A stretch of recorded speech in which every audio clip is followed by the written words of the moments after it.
the other day, "Why are you being asked to speak about gun control?" "No offense to you," he said, "you aren't an expert on this issue. Why did Time magazine and the BBC ask you to speak about guns?" I paused for a second and I almost agreed with him. "You're right," I said. "I'm not an expert, but then who is? I'm a former Marine, I'm a mother, a wife, a teacher, and I care deeply about this issue and about my students. You know when I am an expert.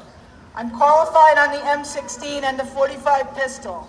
I have a master's degree in political science and I've taught AP government for many years.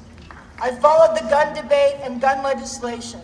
I've watched as teachers and students have been slaughtered in Columbine, Sandy Hook, Virginia Tech, and Parkland. Put it all together, and I am as much an expert as a gun lobbyist or a state legislator. Yep.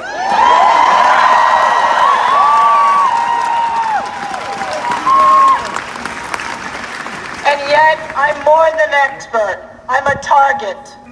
Every day I go to my high school and I pray that my students and I will get through the day. Each day I hope that no one will grab a weapon and take aim at us. Because even though my school district has greatly improved safety, I'm still very much at the mercy of a society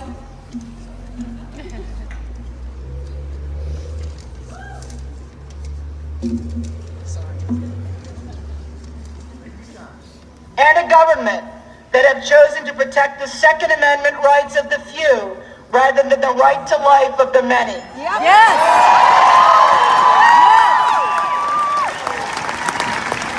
How did it happen that gun rights have superseded our right to live? Yeah. It's a rhetorical question, but one we should be thinking about. I am not anti-gun. I am anti-absolute gun. Yep. I believe there is a sweet spot of common sense legislation that will protect everyone. Yes!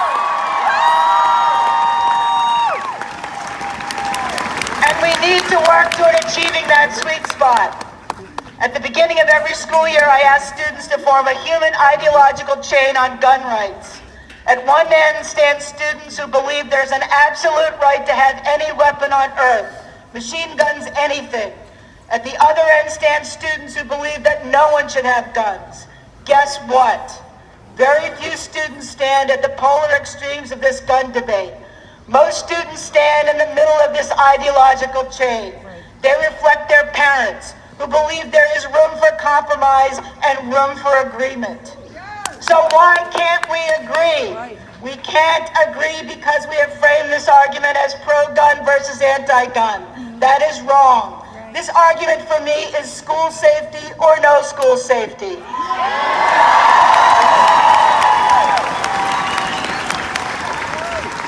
It is whether our students have the right to go to school each day without fear for their lives, whether they can study without wondering whether an intruder will burst into their classroom. When you frame this as an argument about school safety, it crystallizes the debate. Who could possibly be against school safety or think we shouldn't do everything possible to protect our children? As parents, who could possibly let this issue fade away like it has every single other time we have had a mass shooting?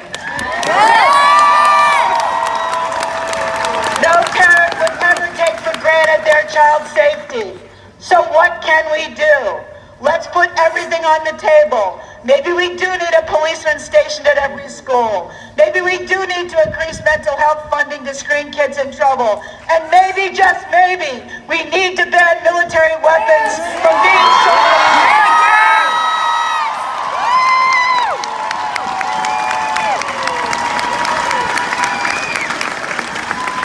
Let's commit here today to hold our state legislators and our congressmen's feet to the fire. Let's demand that the very least they can do is abandon the absolutist NRA talking points that have made it a crime to have any discussion at all. Let's demand that they put school safety at the top of the agenda. It must be done now.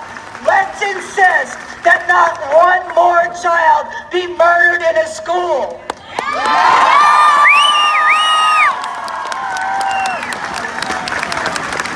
As a former captain, I proudly wore the Eagle Globe and anchor that symbolized my commitment to the country that I proudly served and to the Marine Corps that I loved.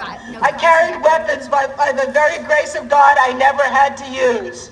I believe that there is a place for regulated pistols and rifles in our society. Regulated pistols and society. Yeah, Dad! Let us set aside the anger and vitriol that has prevented us from having an honest discussion about this life and death issue. Let us all come to the table with ideas and facts and information and goodwill. Adults, let us promise to the students of this community that we will not let this issue die, that we will call our state legislators, we will write to our congressmen, we will visit Harrisburg and demand change.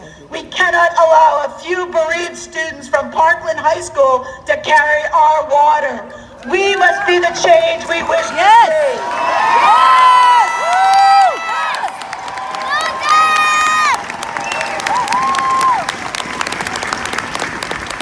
Let us pledge to our students as they pledge to the flag every day that the politics of a few will not dictate the safety of us all.